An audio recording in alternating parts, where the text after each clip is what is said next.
Kai Greene. Kai Greene is a legendary bodybuilder and one of the most charismatic figures the sport has ever seen. Known for his freakish muscle density and mesmerizing posing, he became an icon despite never clinching the Mr. Olympia title. Kai Greene is a name that stirs up a storm in bodybuilding circles. The guy exudes personality, and his physique? A masterpiece of dense muscle, artistic flow, and insane proportions. But the fact remains, three-time Mr. Olympia runner-up, but never a champion. That rivalry with Phil Heath was the stuff of legend. The two weren't just competing for a title, they were competing for immortality. In 2014, things got real messy. Phil, who had been dominant for years, came in off with a bloated midsection that many argued disqualified him for the crown. Meanwhile, Kai was bringing a sharp, complete look with jaw-dropping detail. His posing? Artistic, as always. Every movement was like watching a performance. Fans screamed for Kai to win, but the judges gave it to Phil. This wasn't just a case of missing out on a title, it felt like an outright robbery. Kai's physique had everything: balance, aesthetics, muscle maturity, but when it came down to the final decision, politics and name recognition played a significant role.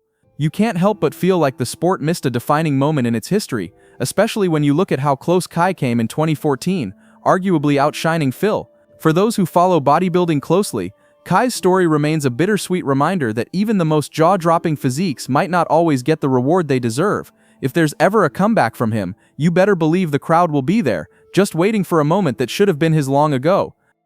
Flex Wheeler. Flex Wheeler is widely regarded as one of the most genetically gifted bodybuilders to ever grace the stage.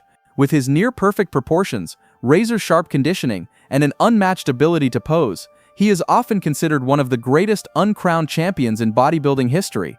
Flex Wheeler is what happens when genetics and hard work collide in a way that makes other bodybuilders look like they're just playing catch-up.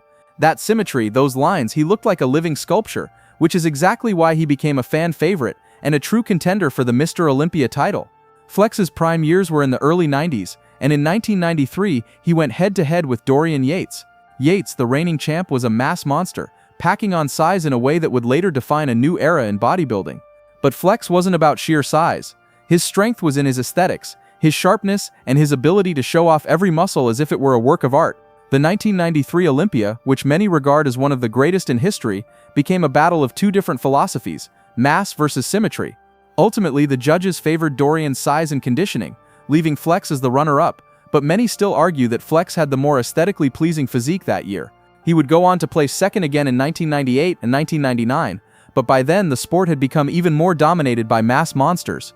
His physique, while flawless in many ways, was overshadowed by athletes with more sheer muscle. But what makes Flex Wheeler's story so captivating isn't just the near misses, it's the way his style revolutionized posing and stage presence, leaving behind a legacy of grace, beauty, and precision. Flex wasn't just a bodybuilder, he was an artist, and every time he hit the stage it felt like a performance. It's that artistry that keeps him a legend, even though he never wore the crown. Kevin Levrone. Kevin Levrone, known as the Maryland Muscle Machine, was a powerhouse of size, conditioning, and stage presence throughout the 90s and early 2000s. Despite his undeniable talent, Kevin was never able to capture the elusive Mr. Olympia title. Kevin Levrone's career was a blend of explosive power and flawless aesthetics, making him one of the most captivating bodybuilders of his time. With a combination of mass, symmetry, and sheer muscle size, he seemed like a man destined for greatness. The problem was, every time he got close, there was always someone with a little more size, more conditioning, or just that tiny bit of extra edge in certain poses. 4 runner-up finishes in the Mr. Olympia 1992, 1995, 2000, and 2002 cemented Kevin as a top contender. His most intense battles were with Dorian Yates in the early 90s and Ronnie Coleman later on. In 1992, Kevin brought what many considered to be his best package yet, but Dorian's mass and muscle density were just too much for Kevin to overcome. The same story unfolded in 1995, as Kevin's incredible conditioning and aesthetics couldn't outmatch Dorian's overwhelming size and back development. By 2000 and 2002, Kevin was increasingly fighting against Ronnie Coleman's dominance, and while he still had that sharp, defined look, Ronnie's mass was nearly unbeatable. The one year that stands out as truly heartbreaking for Kevin was 1992, when many fans felt that he might have had the edge in certain poses. However, Kevin's biggest strength, his stage presence, was also sometimes his downfall, as he couldn't always match the raw size and back development that the judges seemed to favor. It's a testament to his consistency and effort that despite never taking home the title, Kevin Levrone remains one of bodybuilding's most beloved figures and one of the greatest bodybuilders never to win the big one. Tom Platz. Tom Platz, often called the Quad Father, revolutionized the sport with his freakish leg development and unmatched intensity. Despite never cracking the top 2 at the Mr. Olympia, his influence on bodybuilding, particularly leg training, remains unmatched. Tom Platz was the embodiment of dedication and intensity, with a singular focus on one part of the body, his legs. The man's quads were so massive and striated that they became a spectacle unto themselves, a sight that bodybuilders before and after him would strive to replicate. But Platz was more than just a leg specialist. He was a workhorse with a relentless mentality that fueled every rep, every set. His most celebrated Olympia appearance was in 1981, where he placed third, but that result remains one of the most controversial decisions in Olympia history. Many believe that Platz had the most complete physique that year, particularly in the leg department. His conditioning was insane, and his legs were so developed that they became the standard to which every aspiring bodybuilder would compare themselves. But when it came to the judges, Platz's dominance in the lower body wasn't enough to overcome the rest of the competition, with Franco Columbu and Chris Dickerson taking the top spots.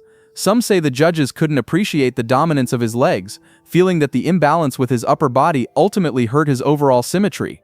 Platz, however, never let his Olympia placements get him down. His passion for training and leg development sparked a movement, pushing bodybuilders to train their legs harder and more intensely than ever before. His legacy lies not in winning the Sandow, but in changing the course of bodybuilding with his insane drive and commitment to perfecting his lower body. Marcus Ruhl, often referred to as one of the greatest mass monsters in bodybuilding history, was known for his jaw-dropping size and thickness. While he never won Mr. Olympia, his sheer presence on stage left a lasting impact on the sport. Marcus Ruhl wasn't just a bodybuilder, he was a walking spectacle. Standing at 5'10" with a physique that was pure mass and density, Marcus was an undeniable presence on any stage. His shoulders, chest, and arms were massive, and his back seemed to stretch on forever. The German bodybuilder, nicknamed the German Giant, brought a level of size to bodybuilding that few could match. But size alone wasn't enough to secure the Mr. Olympia title in the early 2000s, when the competition was dominated by athletes with more refined conditioning, like Ronnie Coleman and Jay Cutler. Ruhl's Olympia journey was marked by one of his most notable finishes in 2004, when he placed 5th, a result many considered a good reflection of his physique, albeit still behind the towering figures of Ronnie and Jay. His lack of symmetry and aesthetics in comparison to the more balanced physiques of his competitors often worked against him, despite his sheer size. But what Marcus Ruhl lacked in proportion, he more than made up for in raw power and stage presence. His conditioning could never quite match the sharpness of his contemporaries, and his poses didn't always flow as seamlessly as the classics, but his giant frame left an indelible mark on the sport. Today, Marcus remains a fan favorite for those who admire the extreme side of bodybuilding, where size and density are king, and his legacy is one of pushing the limits of what a massive bodybuilder could achieve on stage. Lee Priest, known as the Giant Killer, was a bodybuilder who defied expectations with his remarkable size packed into a compact frame. Despite being one of the most gifted and aesthetically pleasing bodybuilders, he never won the Mr. Olympia title. Lee Priest was an anomaly in the world of bodybuilding. Standing at just 5'4", he wasn't your typical mass monster, but the muscle he packed into his smaller frame was nothing short of extraordinary. His massive arms, chest, and shoulders made him a force to be reckoned with, while his symmetry, proportion, and conditioning set him apart from many of his taller, larger competitors.